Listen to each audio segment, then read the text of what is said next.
What's good, YouTube? My name's Elliot, but you may know me as the Immature student, back again with another video. Today, the video's a little bit different because I'm going to be talking to you all about a research project I did at university. So this was something I had to do for one of my modules for this year. I had to perform a research project, and then I had to find a way to disseminate it to the public. And the way that I'm disseminating it is by talking to all of you now. So hopefully you enjoy this, and if you don't enjoy this, well, hopefully I still got a good grade. So let's talk a little bit about this. First, the project was split into two parts. The first part was me personally doing an action research project. The second was kind of reviewing the literature and seeing what already exists out there and see if the two go together. Before I go any further, I would say that if you want to check out any of the information or read any further about what I talk about today, all the links will be in the description box, and all the references for anything that I've kind of quoted at you here today. I do apologise if I keep looking down. I have notes because this is a bit more in depth than most of the videos I normally make. So the research question was a simple one. Can you make money in 2019, enough money to live off, self-publishing your fiction on things like the Kindle Amazon, ebook store, or Kobo, or whatever, Sony Books, Apple Books. There are various ebook stores out there, Amazon obviously being the biggest by a huge margin. So, first of all, why do people self-publish? Why would you even consider self-publishing? Well, to go the traditional route, you have to write your book, then you have to find an agent, then the agent has to find a publisher, and the agent has to sell the book to the publisher before you get any money. And for a lot of people, they don't want to wait that long. They don't want to wait. They don't want to have to chase down agents and chase down publishers and kind of do this whole thing to get their book out there. They're just like, hey, I've written the book, I want to see if I can sell it. And so a lot of people go the self-publishing route. It used to be quite maligned and kind of thought of as people who weren't good enough to get publishing deals self-published. And then a few people made some serious cash getting self-published. Some people you may know. If you don't already know they're self-published, you'll definitely know who they are. E.L. James, who wrote 50 Shades of Grey. Say what you will about the quality of the prose, she sold a lot of books, she's now sold a lot of movies, and she's very successful.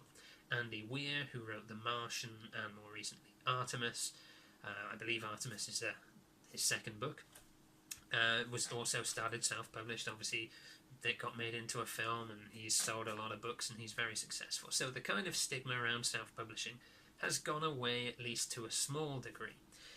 So let's start with my action research project. What does that mean? What did I do? And then we'll get on to the kind of more academic side after. So an action research project, put simply, it is a series of doing, reflecting, and changing and redoing. So you test something, analyze how it worked, and then you change it slightly or massively. You just change it to see if you can affect the output. So mine was quite simple. I was trying to find out if you could make money from selling ebooks, so I tried to sell an ebook. So I self-published an ebook a year, 2, maybe 3 years ago, a while ago, and just kind of dropped it on Amazon and didn't really market it or anything. Sold a few copies to people I knew, and I think just a couple of copies here and there, but nothing really came of it. So I thought, for this project I will publish the sequel to the book, and I will try and get behind it and do some marketing. So step one, I took to Facebook. I have a small presence on Facebook because prior to this I didn't even have Facebook. I'm quite anti-social media.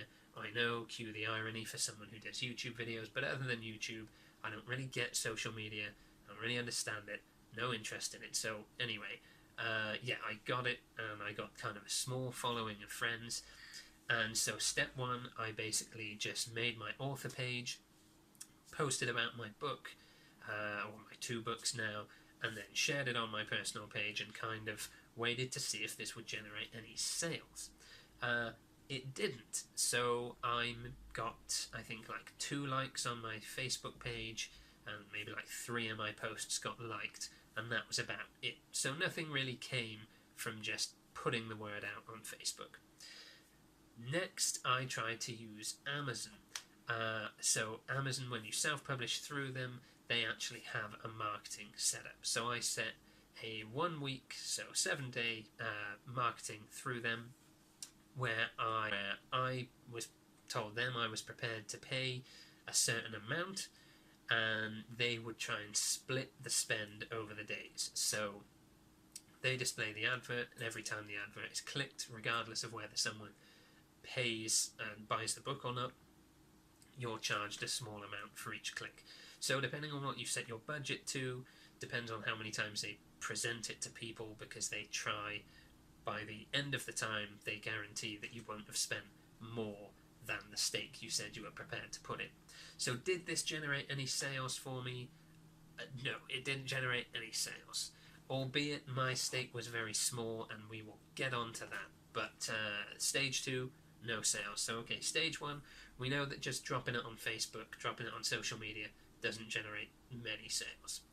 Stage 2, we know that if you're going to use Amazon ads, you need a bit of a budget to pull that off. And step 3, I decided, okay, I don't want to pay for more advertising because it didn't make me any money, so let's go back to Facebook, but rather than just dropping it on there, let's target people directly. So I published pretty much every day on my author page, and I would share it from my personal page, and I actively asked people, hey, can you share these posts? Hey, can you like these posts? Hey, can you check out my books? What happened here? Well, it was way more successful than the first time. So I picked up, I struggle to remember the exact figures now, but I picked up way more likes, I got shares, and people were actually following the page now, which didn't happen before. I think I got like 12 followers, I think maybe like 20 shares, 20 likes, and like 4 or 5 shares. Did this generate any sales though? Still no. So what have I kind of learned from this? Well, it's a very small scale study, so it's difficult to kind of pull definitive stuff from this, but there are a few things that I can say that I've learned from this, which I'd like to share with you guys. So first is Amazon ads. They say that they displayed them to like 10 people across the 7 days. None of these people kind of made purchases, and okay, so there are a number of things this can come down to. I published a steampunk book, which isn't really a huge genre these days, so it could be people weren't interested in the genre, could be that the cover art didn't get their attention, could be that they just weren't interested in buying a book. Like, I don't know, Amazon doesn't tell you what they advertise this alongside, just that when people are on Amazon looking at similar products, they will show it. So because they're trying not to expose you to too much cost, they will only display it to a small number of people. So what I have learned is, if you want to use Amazon ads, realistically, I would say you need to be selling anything through Amazon ads. You need to be having ad campaigns that run longer than a week, definitely. They recommend 2 weeks, but I would say maybe even up to a month or longer at a time. And you've got to be prepared to spend, I would say, around about £50 to £100 at least per day, because you want to actually have that displayed. You know, if it's displayed 10 times, then, you know, only 10 people deciding they don't want to buy it isn't a huge thing. But if it's displayed 50 times and, you know, only 5 of those people want to buy it, well, if it was only displayed 40 times, those 5 people might have never seen it. So you see the point. You need a relatively large budget to pull that off. Now, Facebook, I think this is the more interesting thing. Okay, so people like Mark Dawson is the one that I remember, but I'm sure there are many others. Are these people, these companies that say, hey, pay us loads of money and we'll teach you how to make millions or make hundreds of thousands from self-publishing and using Facebook ads. Now, one thing I would say is always got to be alarm bells, right? If someone is selling how to make money on Facebook, they're obviously not making that much money. Otherwise, why would they bother trying to make money by selling the get-rich-quick scheme on Facebook? So I'd always be dubious of these things beforehand. But I discovered that likes, even when they spiked way above, way above what A, I got in my first kind of part of the project, and B, way more than the number of people it was showed to on Amazon, I found that likes just didn't correlate to sales. So then I found, I'm going to refer to my notes, a 2017 study by Leslie K. John and others. I believe it was through Harvard University. It was published through the Harvard University Press, but the link will be down below, so apologies if it's not Harvard. But yeah, Leslie K. John and others published a interesting research project which basically said that, yeah, likes, the number of people who like something on Facebook does not come down to an increased likelihood of them spending money on that on that company or on the service that's been advertised. People like just willy-nilly. It doesn't mean that they're going to spend any more or any less money with a company. So spending a lot of money on Facebook ads and soliciting likes, to my mind, just isn't going to be the way to really make you a lot of money. And there is that 2017 study which was on a much larger scale and wasn't exclusively looking at books, but found a similar thing. So I would say, don't waste your money. If you want to try and push your online presence through Facebook, Twitter, Instagram, etc., do it for free. Because yes, it might generate some sales. Mine didn't, but my following's very small. But I think pushing it to just get likes and get more likes through things like Facebook ads just isn't really going to generate you as much money as you're spending on it. Okay, so just looking at my notes to see what we've covered so far. Apologies, it's going on for a while. So let's talk about who has made money from self-publishing, right? So this is the wider literature. Two of the big names, Amanda Hocking and Mark Edwards, from alternate sides of the pond. So Mark Edwards was a British guy, Amanda Hocking was an American, I believe, and they both started publishing and they've both made millions from self-publishing. So that sounds great, right? And people are like, wow, people can make millions from self-publishing. Well, hang on there. Both of them started in 2010, and until the middle of 2010, Kindle was only available in the US.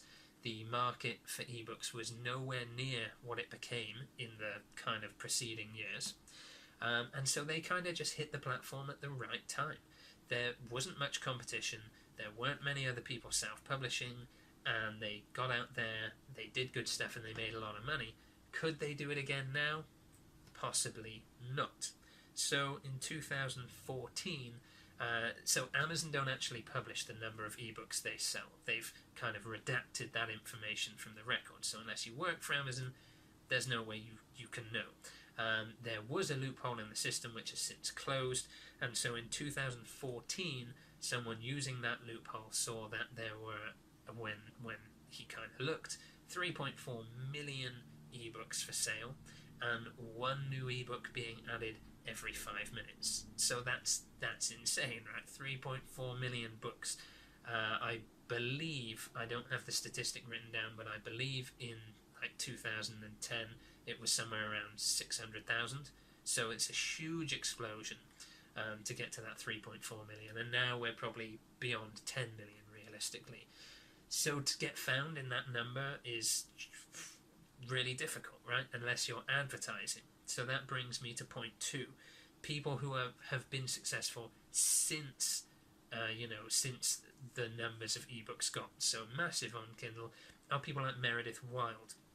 Meredith Wild was already a successful businesswoman, had a lot of money, and started to sell her books in huge numbers on Amazon through Amazon self-publishing when she set up a 6-figure advertising. So let that settle in. 6-figure advertising campaign. So she's spending over, as a minimum, £100,000 in a year to sell her books, right? That's a huge amount of money. Most people who self-publish don't have that amount of money to throw away on advertising. And yes, she made a lot of money. But there's problems with this. One, not everyone has that kind of cash, and two, that creates a monopoly, because she's creating barriers to entry. Okay, before, when Amanda Hocking and Mark Edwards joined, no one knew what they were doing with self-publishing, so everyone just kind of threw stuff at the wall and saw what stuck. Now there are people treating this like a massive business, like traditional publishers would do, and you're basically competing with traditional publishers to sell your self-published book, you know, where they've had teams of people working on these traditional books, and you're one guy or one girl who's written this book, and you're competing with that. If you don't have that kind of money to suck up to advertising, you're never going to be discovered, because people who are putting in these massive advertising budgets are just going to eclipse you, right? They're just going to swamp you out. Now we're getting on to the dark side of self-publishing. So where there's money to be made, there are scammers, okay? And so Kindle is not escaping from this. Firstly, there is a system where authors, self-published authors, are hiring armies, and I mean huge, vast numbers of ghostwriters to pump out books, like 2-3 books a week, and then they're putting them up under their pen name, and they are swamping the market. You know, if you're getting 100 new books a month from one author, and one book from one genuine author, like, how is this one book ever going to get found? So they are filling the marketplace. A lot of this stuff is plagiarized, as it turns out. Large sections of these books are plagiarized, and this just prevents real authors from being found. In addition, book stuffing. So this is basically Kindle Unlimited, where you are paid per percentage of your book, or per page is read in your book. This is a system authors enlist their books, and then people who pay the subscription fee don't have to buy the book. They can just read anything that's in there, and depending on how many pages they read, you, the author, get paid for those pages. What people have done to kind of destroy this system and steal a lot of the profits is to create massive books, 3,000-4,000 word books, with encouragement to get to the last page, some kind of incentive to get to the last page.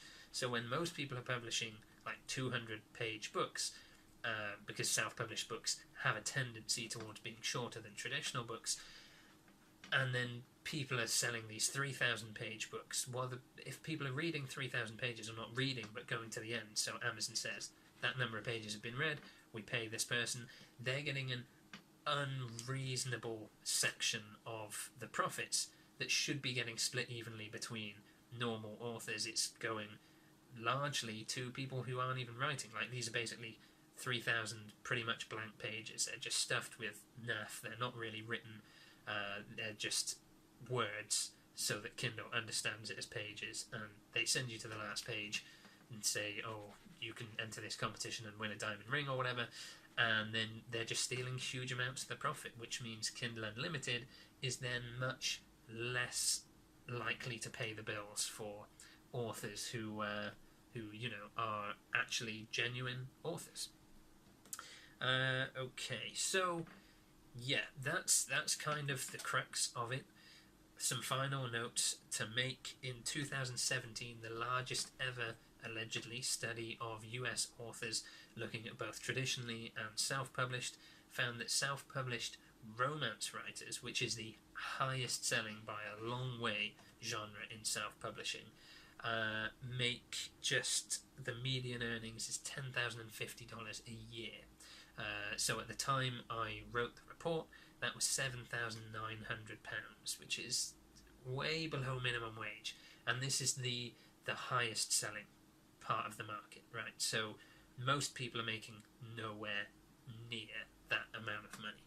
So can you make money? Can you make a living as a self-published author in 2019? Realistically, no. If you're very good at marketing and you have the budget to put into it, then yes, there is a lot of money to be made.